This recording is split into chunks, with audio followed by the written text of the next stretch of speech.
Buckle up for a new episode of Bumpaholics, the one and only podcast made to teach on all stages of the arrival of a baby, before, during, and after. Whether you're an expecting mother, have questions about fertility, difficulty with lactation, or postpartum, you're sure to learn from our experienced doulas when you listen to Bumpaholics.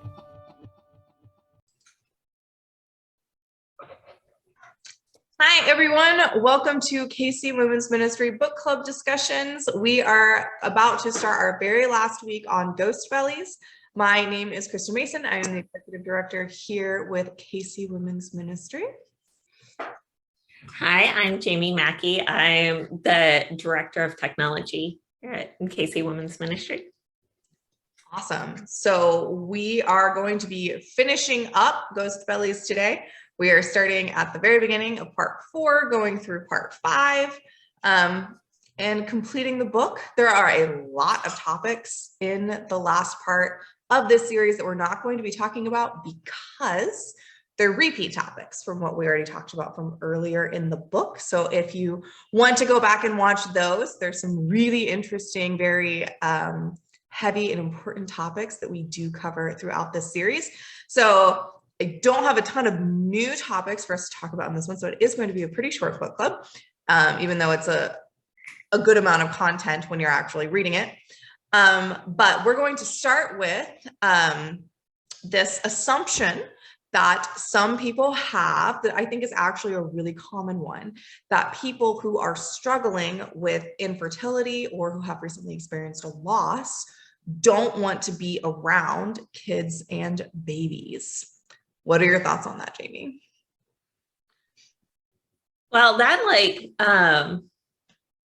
it kind of like makes me think about how, like, even on social media, people are like can be kind of squeamish about if they should be sharing information or like happy things that they're doing with their kids and different things like that when they know that someone in their circle has experienced a loss. I think it's a little bit presumptuous to know, to think that you know what they want to see and what they don't want to see, or like if they want to spend time with your kids, like if they're close with your kids, like to assume that they don't want to be around them could be really hurtful. And that's something that they can very easily control how much they want to see and how much they want to come around if it is something that makes them really sad. Or they're just not ready for it yet. Taking that power away from them would do more harm than good, I think. Yes, I absolutely agree. I actually have a life experience that led me to that conclusion. I had a very, very close friend, a total bestie, back in Iowa, and she was struggling with infertility for a while. Which doesn't necessarily mean that she is infertile. Those are different sides of the same coin, I guess. You can experience infertility and still be able to become pregnant. So she was experiencing infertility, and we had decided to make this group to get together, and we called it the Cool Moms Club. And we just talked to her and we're like, hey, you are currently going through treatments. Do you want to join and just come hang out with us? And if it's a really hard week for you, not come. And if it's not a hard week for you, then you're more than welcome to come to our meetings. And she loved it. And it was fantastic because she would get on the floor and play with all the babies. And, we would get a bit of a break because we were exhausted. And she was in the Cool Moms Club for a while before becoming pregnant herself. And then when she became pregnant, it was just fantastic. And we were so happy that she had been able to conceive her baby, and he's adorable. And before she actually became pregnant, I actually got pregnant on accident. And then about a year, I think, into her journey, if I'm remembering correctly. And my gut reaction was I have a really hard time telling her. And she figured it out on her own.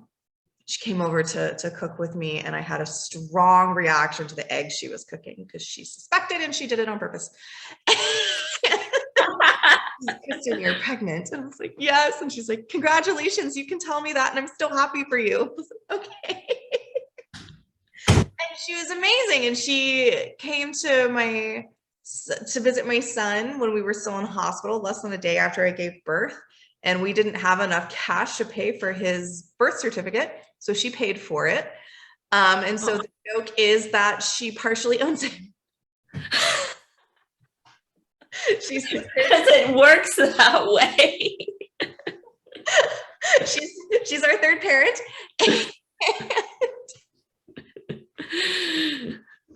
She would come over and say, come on, give me my son. And, and it was completely controlled by her and what she was comfortable with. Did she come to Cool Moms Club every week? Absolutely not. Was she there pretty often of her own volition? Yeah.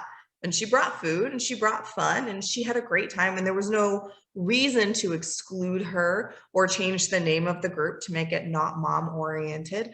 We just considered her a mom because that's what she considered herself. Mm-hmm. Completely within her own control. And that worked really well for us. And I would think it would work well for a lot of people. The people like to be included, and being very tactful about your inclusion, not just like inviting her on Facebook to the Cool Moms Club and not talking to her about it. That might be harmful. But just being conscious of the way that you invite somebody or ask if they, do you want, because she talks about, her friends being like, oh, if we're going to hang out, then I have to get childcare. She's like, well, you didn't feel like you had to get childcare before. Do you think that I can't be around your kids now? Whereas before you knew that I love kids and I want to be around your kids. And she talked about social media as well, where she's like, and then what I could do is just temporarily unfollow somebody if it was hard for me. And then when they came back, be happy about it. So I agree with you that leaving it in the person who's experiencing the infertility or the loss to control their own, what's a good word for it? Exposure to kids and babies and pregnancies, because, those as well. I think for me would be the best way to go about it. I don't have any evidence supporting that other than my personal lived experience. Yeah,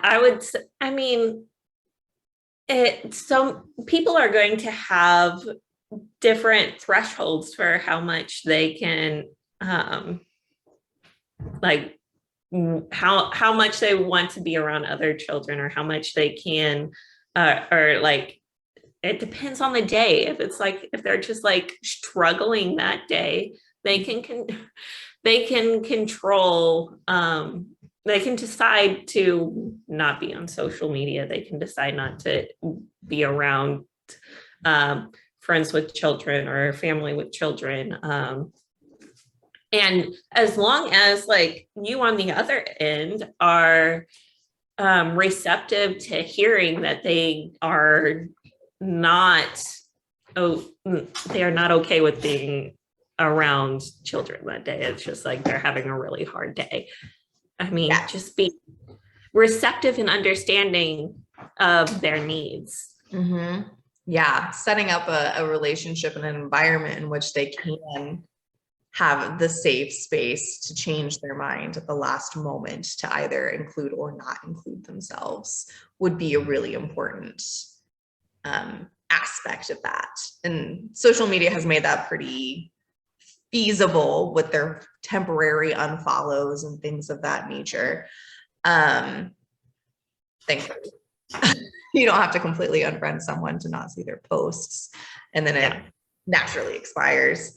But Yeah, I completely agree. Just making sure that you're a safe space for them to be able to make those decisions.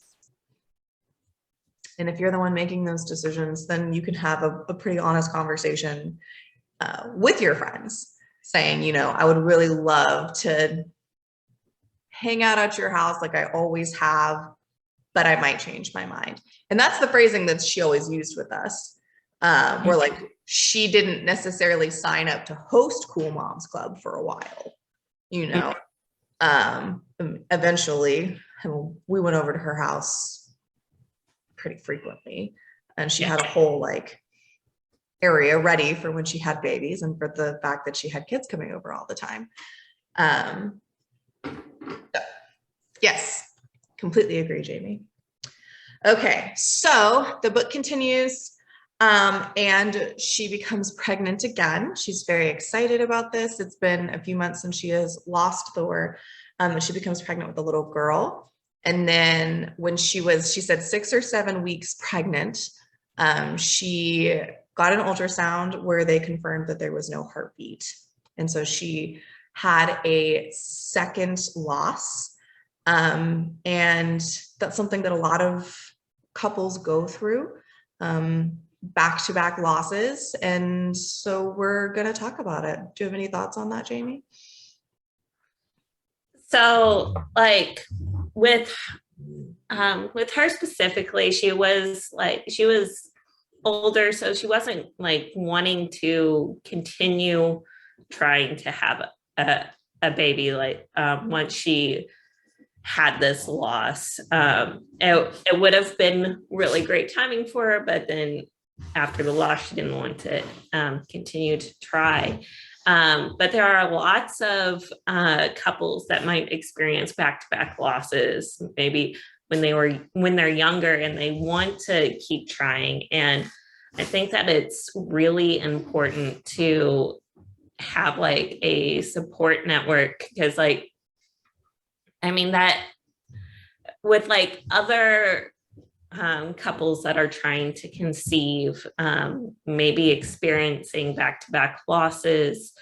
I mean, it's not uncommon, and to have a support network around that are people who are going through the same thing.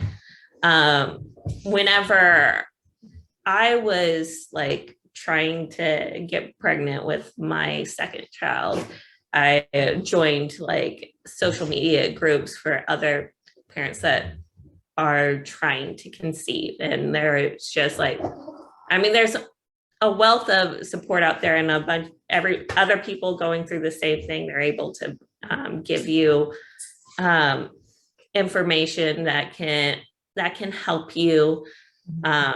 And just knowing that you're not alone can be very helpful. I think it's improving how much people being aware of how frequent those early losses happen, but still you can feel very isolated without, because a lot of people still don't, they don't want to talk about it if they have an early loss right away or for a long time. Being able to just connect with other people who have experienced the same thing. Yeah, that's definitely something that you can see on those online support groups when people are experiencing loss. And there is the name of the group just ran out of my head. But I think I talked about it last book club that has that support group for people who are experiencing infertility and loss. I did. So it's in the last book club. If you would like the name.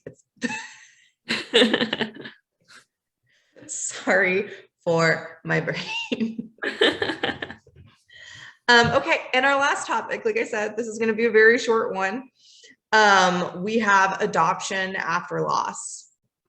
So people who decide after trying to become pregnant, maybe after one loss, maybe after multiple, or maybe after not conceiving any children, that decide to then adopt, which is what she did.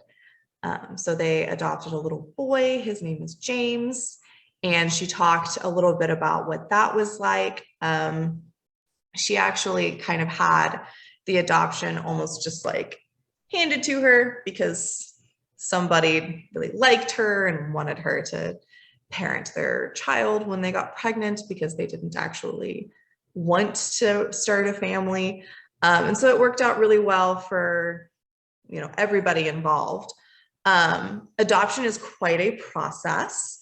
I'm actually learning more about it because I'm currently supporting a family who adopted and then after a long bout of infertility, conceived a child very soon after adoption. And so I'm doing their postpartum support. We did their birth support a while ago. And so I'm learning a lot more about the adoption process, about the decisions that happen coming from we've been trying to conceive to now we're trying to adopt. And there's all kinds of different resources that you can look into from sometimes states have adoption support services. Sometimes the places that you work will have adoption support services. Even your insurance might have resources for you. It's quite a process that you have to dedicate a lot of time to filling everything out, especially if you're wanting to adopt a baby from birth. So it's all an incredibly moving journey. I mean, the whole book was that from the very beginning, which is just her birth story being all of part one, to them ending the story quite on an upbeat note almost of we adopted and our family is very happy, and we still represent our children's losses. Yeah, it was a beautiful book. Do you have any closing thoughts, Jamie? I think it was just really eye-opening to just be able to walk through that journey throughout the book, just to be able to get that perspective. Mm-hmm. Yeah, she told, and that's why we kind of ran almost a little bit out of new topics to discuss when we got to the end, because she covered it was almost like she was covering the same subject where I say, then she talked about this, so let's discuss this on a broad spectrum, because she was discussing it from different perspectives or, from a different angle where she's telling the same time span, but she's focusing on grief or she's focusing on commemorating or, what that focus was. And it was every single section when you read the next part, like this is another eye opener, even though it's the same thing. We just didn't go over it repeatedly because a lot of the times the new perspective we actually had talked about. It was like, oh, she covered that too. Awesome, but we already did. We skipped ahead a little bit. We skipped ahead unintentionally. Provided some foreshadowing. But yeah, great book. It was really amazing to go through that journey, really heavy for sure. But important for birth workers, I believe, to be prepared for things like this and to recognize the different stages of grief and what their clients might be going through or have gone through if you're supporting somebody for their rainbow baby or really any baby after loss. Yeah, we recommend this book. Thank you all for joining us for this book club. We are starting a different book next month, which we're so glad to do something a little bit light next. It's called Deliver. It's super cute. It's a concise guide to helping the woman you love through labor. This book club is going to be led by our wonderful member, Sammy. And so we're so excited to follow along with her through this book. We will be posting that guide for what that book club is going to look like later. Hope you all have a wonderful time. Thank you for joining us. Bye.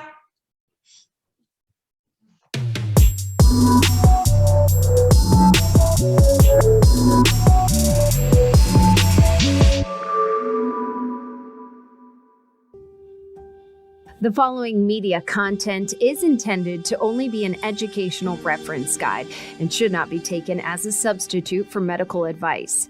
While KC Women's Ministry adheres to strict self-set guidelines, any advice, instructions, or information found within this media is not intended to be a substitute for medical advice, diagnosis, or treatment.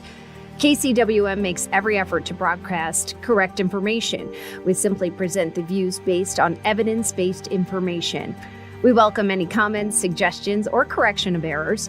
We are not sponsored by drug or device companies. By listening or viewing this podcast, you agree not to use this podcast as medical advice to treat any medical condition in either yourself or others, including but not limited to patients that you are treating. Consult your own physician for any medical issues that you may be having.